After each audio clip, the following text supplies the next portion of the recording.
This is Optimal Living Daily, episode 2521, High Temperature Searches by Colin Wright of ExileLifestyle.com.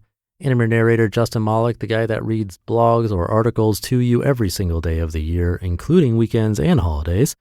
I appreciate you listening every single day. It really means a lot. And with that, let's get right to it as we optimize your life. High Temperature Searches by Colin Wright of ExileLifestyle.com. I came across an interesting concept that touches on both neuroscience and artificial intelligence recently. My first contact with this concept was in a book about psychoactive substances, but the notion branches out to encompass a wide variety of fields, depending on how you think about it.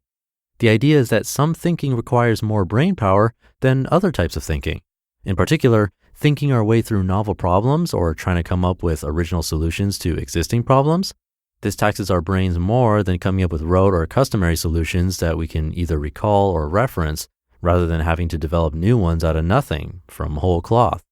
What this means in practice is that because our biologies do their best not to overtax us and aspire to save energy wherever possible, we tend to revert to norms, to the predictable, whenever possible. And we go the extra mile to try to cram unfamiliar problems, unfamiliar variables, into familiar boxes. This allows us to use less processing power and to benefit from the knowledge we've accumulated over the course of our lives, both experiential knowledge and learned data-based knowledge. Children, though, don't have that brain-based library of experience and facts to pull from, so their brains tend to approach each new problem as, well, a new problem. Rather than contextualizing it as something familiar to make problem solving more efficient, they start from scratch, extrapolate in wild directions, and approach it without any preconceived notions, no sense of what's more probably correct and what's more probably not correct. That means from the baby's perspective, any path is a possible, legitimate path to take. From the adult's perspective, on the other hand, it's supposed that some ideas will be more likely to work, while others are far less likely and therefore not even worth trying. Children then seem to be neurologically primed to explore, while adults may be more neurologically primed to exploit, to benefit in terms of energy and time saved from previously acquired experience and knowledge. In some facets of the world of artificial intelligence, these dichotomous methods of exploration are referred to as high temperature and low temperature searches.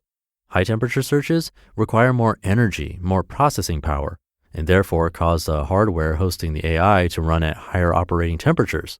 Low temperature searches make use of existing knowledge and experience to come to conclusions more efficiently, cutting out the wild extrapolations and harebrained schemes that will almost certainly not work, to focus on the small collection of more likely solutions. There are pros and cons to both of these approaches, of course, but it's thought, and this takes us back to the world of neuroscience, that the older we get, the more we tend to rely on low temperature thinking and imagining. With age and experience, our thought processes fall into grooves in the intellectual road that our prior trips have slowly weathered into the pathway of possibilities. This means that we're more likely to come up with probably right answers more of the time and faster the older we get.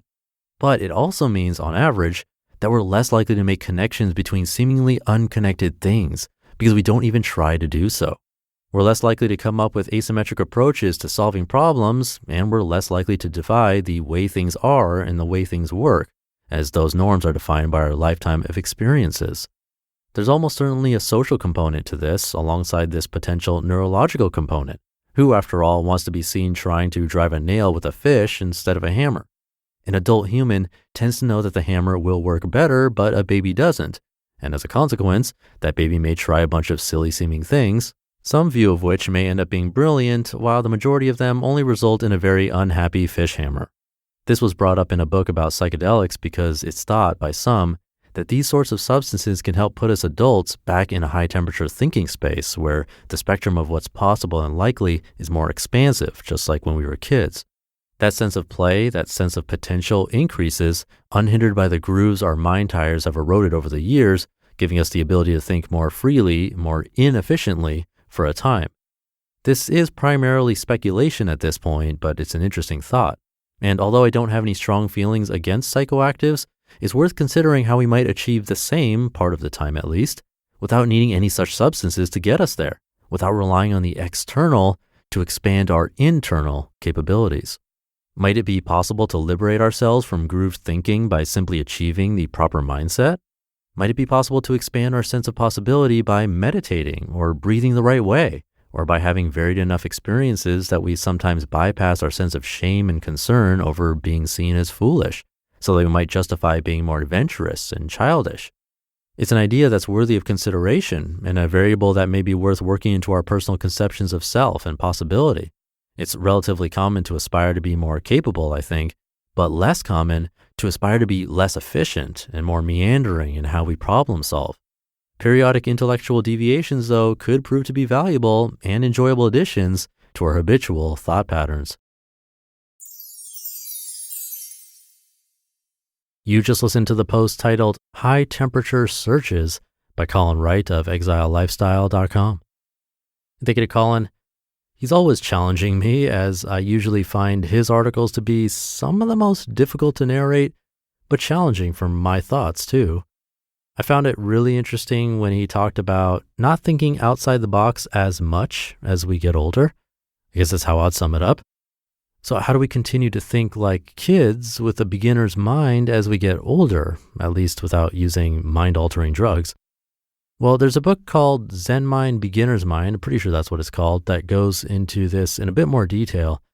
I think I read that back in college when I first started studying meditation. But I also more recently found an article from Leo Babauta of Zen Habits talking about this with great examples. And coincidentally, I happened to narrate that exactly 1 month ago here on this show. That was episode 2487, if you want to hear more about that. So you can dive deeper into beginner's mind there. But if not, no worries. Hopefully you found some value in this article as is. And I'll have an extra post for you today anyway, since it's Sunday, and that's when I like to do bonus episodes. This one is going to talk about getting things done, always helpful. So stay tuned for that in just a moment, where your optimal life awaits.